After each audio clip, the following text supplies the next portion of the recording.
श्री कृष्ण गोविंद हरे मुरारे, हे नाथ नारायण वासुदेव।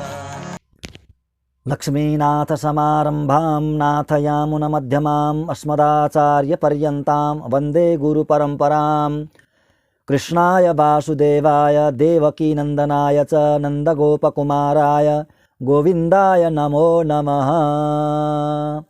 जय श्रीमन्नारायण। भगवानका अत्यन्तै मंगलमय निर्हेतु कृपाद्वारा हामी भगवत चर्चा श्रवण गरिरहेका छौं, भगवत गुणानुवाद गरिरहेका छौं। यो हामीमाथिको भगवानको अत्यन्तै ठुलो निर्हेतु कृपा हो। संसारमा सबैभन्दा मिठो वस्तु भनेको नै भगवान हुनुहुन्छ। त्यसैले भगवानका कथाहरू पनि अत्यन्तै मिठा हुन्छन्। भगवान मिठो भएकोले गर्दा नै भगवानका कथाहरू पनि अत्यन्त मधुर हुन्छन्। भगवानका कथालाई पान गरेर कोही पनि कहिल्यै पनि तृप्ति हुँदैन, कोही पनि अघाउँदैन। अनादिकालदेखि भगवानका चर्चा चलिरहेका छन् र अनन्तकालसम्म चलेर जानेछन्। त्यो तृप्ति नभएर नै त्यसरी कथाहरू चलेका हुन्।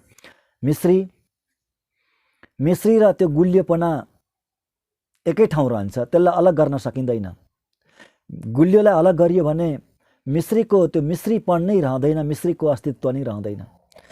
त्यसैले जसरी मिश्री र त्यो गुलियोपन साथमै रहन्छ, त्यस्तै भगवान र भगवानका कथाहरू पनि साथमै रहने हुन्। भगवान अत्यन्त मधुर हुनुहुन्छ, अत्यन्त मिठो हुनुहुन्छ, त्यस्तै भगवानका कथाहरू पनि अतिशय मिठा हुन्छन्, मधुर हुन्छन्। भगवानका अत्यन्त मङ्गलमय अनुग्रहद्वारा हामी कुन्ती स्तुतिलाई श्रवण गर्दैछौँ। अति नै मधुर, अति नै मिठो स्तुति गर्नुभएको छ कुन्ती महारानीले भगवान कृष्णको। हामीले 13 वटा श्लोकका स्तुतिहरू श्रवण गरिसक्यौँ। अब अगाडिका स्तुतिहरू हामी श्रवण गर्नेछौँ। आउनुहोस्, सबैलाई स्वागत छ यो भगवत गुणानुवादमा। गोप्या ददे त्वयि कृतागसिदाम तावद् या ते दशाश्रुकलिलाञ्जन सम्भ्रमाक्षं वक्त्रं निनीय भवभावनयासितस्य सा मां विमोहयति भीरपि यत् बिभेति।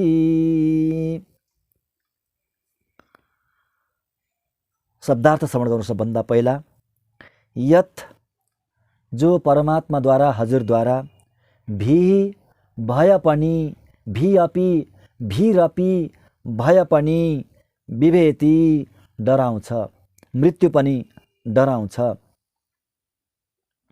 त्यस्ता त्वयि हजुरमा कृतागसी दहीको भाँडो फोरेर, दधी भाण्ड फोरेर अपराध गर्यो भनेर, अपराध गर्नुभयो हजुरले भनेर, गल्ती गर्नुभयो भनेर गोपी यशोदाले दाम डोरी आददे बाँध्नको लागि ल्याउनु भयो। तावत त्यतिखेर अश्रु कलिलाञ्जन सम्भ्रमाक्षम, आँसु र त्यो गाजल मिसिएका हजुरका अत्यन्त व्याकुल नेत्र थिए। त्यस्ता नेत्र देखिन्थे, डरले व्याकुल भएका थिए नेत्र।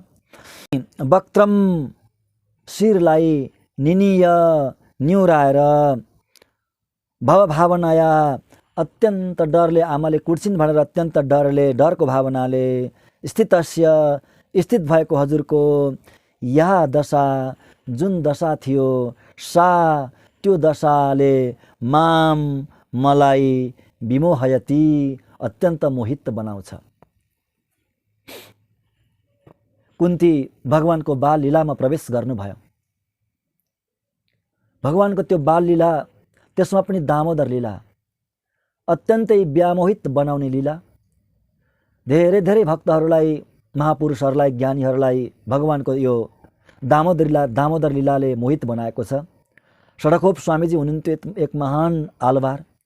उहाँ त 6 महिना कईपल्ट बेहोस हुनुहुन्थ्यो यो श्रवण गरेर, यो चिन्तन गरेर, भगवानको दामोदर लीलाको चिन्तन गरेर। सर्वाधिक भक्तहरूले गाएको लीला हो, सर्वाधिक ज्ञानी भक्तहरूले अनुभव गरेको लीला हो दामोदर लीला। र कुन्ती महारानी पनि त्यही लीलामा प्रवेश गर्नुहुन्छ, त्यो लीलाको अनुभव गर्नुहुन्छ। त्यहाँ पुग्नुभयो गोपी।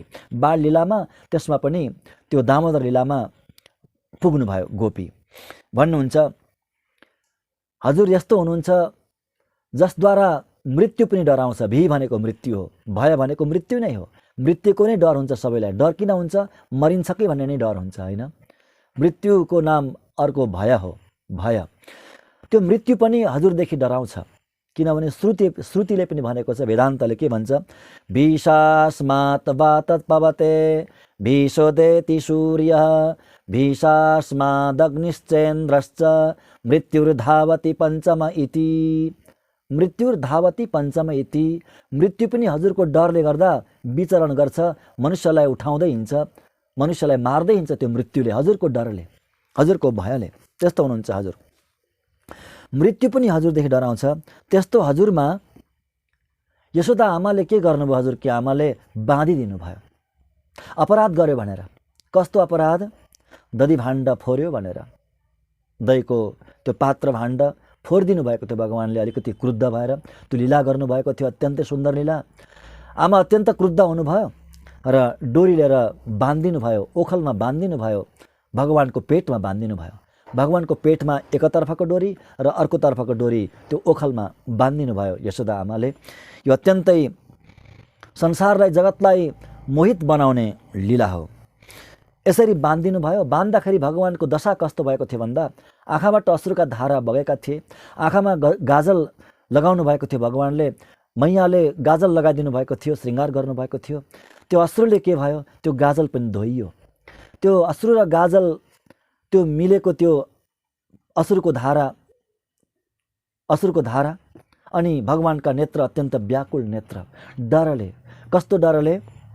मलाई अब आमाले पिट्छिन्, आमालाई मलाई अब सजाय दिनुहुन्छ आमाले भनेर अत्यन्तै भयभीत भावनाले स्थित हुनुभयो भगवान्, जोद्वारा मृत्यु पनि डराउँछ। त्यस्ता भगवान् एउटी गोपीदेखि अत्यन्त भयभीत हुनुभएको छ आज। हे प्रभु, हजुरको त्यो दशा, जुन दशा थियो, त्यो दशा मैले आज अनुभव गर्दैछु। मैले साक्षात्कार गर्दैछु हजुरको त्यो दशालाई, त्यो बाल लीलालाई, दामोदर लीलालाई। हे प्रभु, त्यो दशाले मलाई अत्यन्त मोहित बनाइदिन्छ, व्यामोहित बनाइदिन्छ। म त्यो भाव दशामा पुग्छु। हे प्रभु, हुन पनि वास्तवमा भगवान्को यो लीला धेरै धेरै भक्तहरूलाई, ज्ञानीहरूलाई, हाम्रा आलवारहरूलाई पनि त्यो भाव दशामा पुर्याइदिएको थियो। आउनुहोस् अर्को श्लोक। केचिदाहुरजं जातं पुण्यश्लोकस्य कीर्तये यदो प्रियस्य वण्वाये मलयस्यैव चन्दनम। अब यहाँबाट लगभग 5वटा श्लोकमा भगवान्को अवतारको प्रयोजनको बारेमा बताउनुहुन्छ कुन्ती महारानी। धेरैले भगवान्को अवतारको धेरै प्रयोजन बताउनुहुन्छ र कसले कस्तो प्रयोजन बताउनुहुन्छ, किन भगवान्ले अवतार लिएको भनेर बताउनुहुन्छ भनेर अब भन्नुहुन्छ। केचित आहु, कसैले भन्छन्, अरे केचित कसैले आहु भन्छन्। के भन्छन्? मलयस्य, मलय पर्वतको, कीर्तये, त्यो यश बढाउनको लागि, कीर्ति बढाउनको लागि, चन्दनम इव, चन्दन जस्तै, प्रियस्य, हजुरको प्यारो भक्तहरूको वंश, प्यारो भक्तको वंश, प्रियस्य, अत्यन्त प्यारो भक्तको, पुण्य श्लोकस्य, पवित्र कीर्ति भएको हो, यदुवंशको लोकस, यदुवंशको अन्वाये, त्यो वंशलाई, वंशको, कीर्तये, कीर्ति बढाउनको लागि, जातम, हजुर जन्मिनु भयो भनेर यसरी केचित कसैले भन्छन्। यद्यपि हजुर अजन्मा हुनुहुन्छ, अजन्मा भए पनि हजुरलाई त्यसो भन्छन्। भगवान् अजन्मा हुनुहुन्छ, अजन्मा भएर पनि जन्मिनुहुन्छ। अजायमानो बहुधा विजायते भनेर वेदको पुरुष सूक्तले भनेको छ। अजन्मा भएर पनि भगवान् धेरैपल्ट जन्मिनुहुन्छ। मलय पर्वतमा चन्दन हुन्छ, हेर्नु। र त्यो मलय पर्वत किन प्रख्यात भयो जगतमा? त्यो चन्दनले गर्दा नै हो। चन्दनले त्यो मलय पर्वतको कृतिलाई बढाइदिएको हो। त्यस्तै भगवान्ले पनि यदुवंशमा अवतार लिएर आउनुभयो। किन अवतार लिनुभयो? यदुवंशको कीर्तिलाई विस्तार गर्नको लागि, यादव भनेर जगतले चिने, कालान्तरसम्म चिन्नेछन् त्यो यदुवंशलाई। किन भन्दा भगवानले अवतार लिनुभयो। त्यसैले त्यस्तो आफ्नो अत्यन्त प्यारो भक्तहरूको कुल थियो त्यो। अन्वय भनेको त्यो कुल, त्यो वंश, र पुण्य श्लोकस्य भनेको अत्यन्त पवित्र कीर्ति भएको त्यो कुल थियो, यदुवंशको कुल, यदु महाराजको त्यो वंश, साह्रै सुन्दर वंश, चन्द्रवंशको वंश। त्यो वंशको कीर्तिलाई फिजाउनको लागि नै भगवानले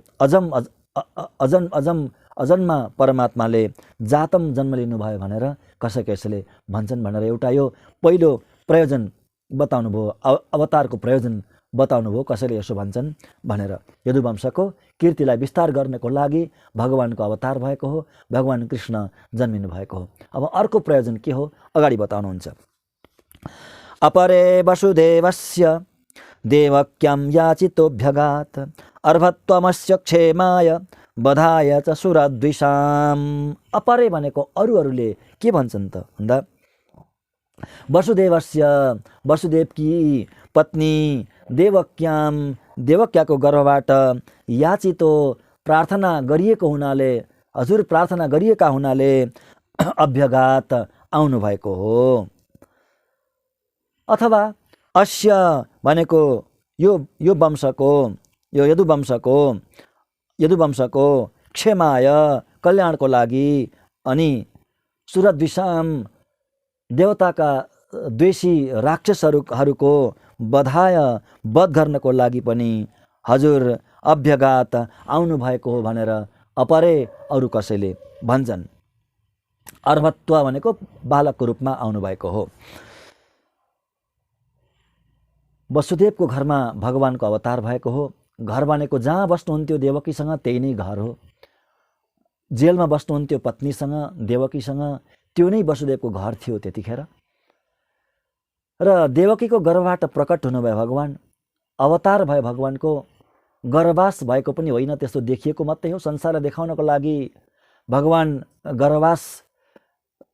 गर्भवास जस्तो देखिन्छ, परन्तु भगवानको त्यस्तो गर्भवास हुँदैन। भगवान प्रकट हुनुहुन्छ। देवकीको त्यो घरमा प्रकट हुनुभयो भगवान। वसुदेव र देवकीको त्यो जेलमा, त्यो घरमा प्रकट हुनुभयो। किन प्रकट हुनुभयो? याचित एउटा कारण, अर्को कारण याचित भगवानको अवतारको प्रयोजन बताउनु हुँदैछ। याचित प्रार्थना गरिएको हुनाले, कसले प्रार्थना गरिएको हुनाले? वसुदेव र देवकीले नै प्रार्थना गरिएका हुनाले भगवान। पूर्व जन्ममा पृश्नी र सुतपा हुनुहुन्थ्यो, वसुदेव र देवकी। उहाँहरूले धेरै ठुलो तपस्या गर्नुभयो। तपस्या गरेर भगवानले प्रसन्न गराउनु भयो। भगवान प्रकट हुनुभयो अनि वरदान माग्नको लागि भगवानले भन्नुहुन्छ, यहाँहरूले भगवानलाई नै पुत्रको रूपमा माग्नुहुन्छ। मोक्ष माग्नु भएन, भगवानलाई नै पुत्रको रूपमा माग्नुभयो हो। त्यही प्रार्थनालाई पुरा गर्नको लागि भगवान वसुदेवको घरमा देवकीको गर्भबाट प्रकट हुनुभएको हो भन्छन् कसैले भने। अरूले के भन्छन्? होइन, अस्य त्यही कुलको, वसुदेवको कुलको क्षमाय कल्याण गर्नको लागि जन्म भएको भगवानको भन्छन्। अरूले भन्छन् होइन होइन, सुरद्विषाम देवताका दुश्मनहरू भनेका राक्षसहरूलाई बधाय भनेको मार्नका लागि, वध गर्नका लागि भगवानको जन्म भएको हो भनेर अपरै अरू कसैले भन्छन् भनेर यसरी अरू केही प्रयोजन बताउनुहुन्छ। अगाडि भारावतरणायन्ये भुवो नाव इवो ददौ शीदन्त्या भूरि भारेण जातो ह्यात्मभुवार्थितः।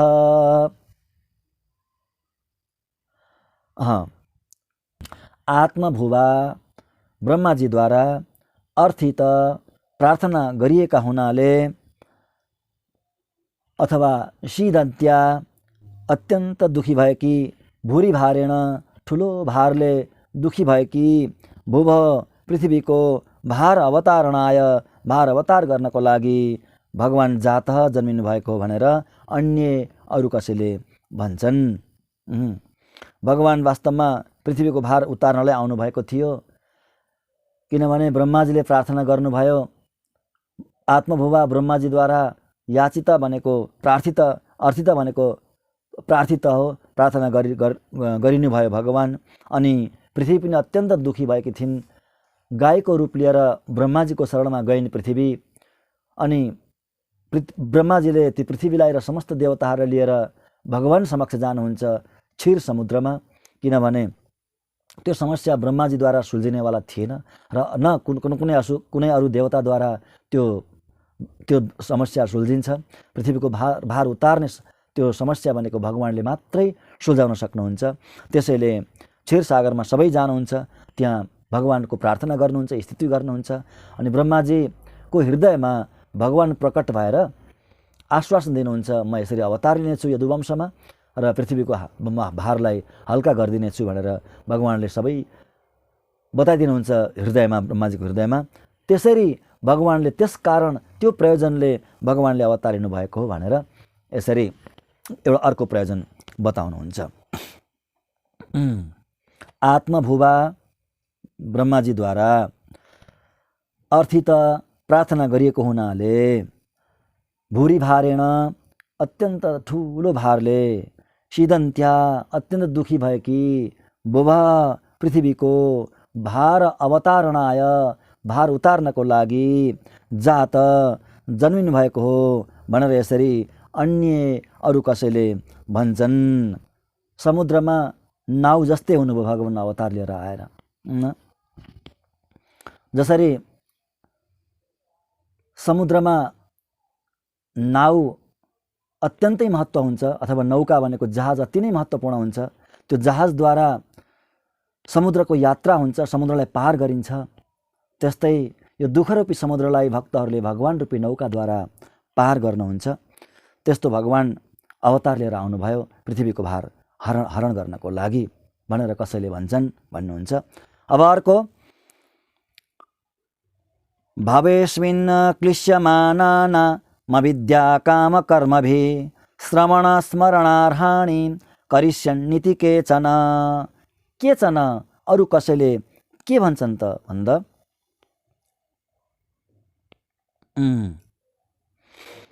अस्मिन् भवे यो संसारमा अविद्या काम कर्मभिः अविद्या काम र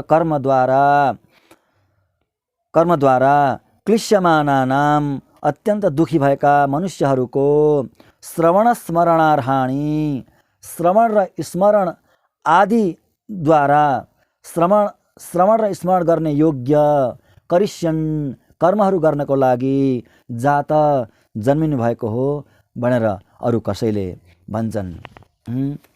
संसारमा मनुष्यहरू अत्यन्तै दुखी छन्, अत्यन्तै पीडित छन्, व्याकुल छन्, सबै जलिरहेका छन् तापत्रयले। तीनटा तापले जलिरहेका छन्, पिल्सिरहेका छन्। अविद्या काम र कर्मद्वारा अत्यन्त दुखी छन्, अत्यन्त पिल्सिएका छन्। अविद्या भनेको देहात्म भ्रम, देह नै आत्मा हो भन्ने जो ज्ञान हुन्छ, जो भ्रम हुन्छ, त्यो नै के हो? अविद्या हो। अनि काम, संसारको काम वासना, कर्म, प्रारब्ध अनुसार गर्नुपर्ने कर्म, संसार कर्महरू, यी चिजहरूले अति नै पीडित हुन्छन्, अत्यन्तै दुखी हुन्छन् मनुष्यहरू। त्यस्ता मनुष्यहरूलाई शीतलता दिनको लागि भगवान आउनुहुन्छ अवतार लिएर। आएर अत्यन्त सुन्दर रूप देखाउनुहुन्छ र अत्यन्त सुन्दर, अत्यन्त मनमोहक कर्महरू गरिदिनुहुन्छ, चित्ताकर्षक कर्महरू गरिदिनुहुन्छ। त्यो कर्म र भगवानको रूपको गान गर्नेछन् मनुष्यहरूले। त्यस्तो योग्य कर्म गर्नुहुन्छ भगवानले। संसारले गान गर्ने योग्य कर्म गर्नुहुन्छ भगवानले।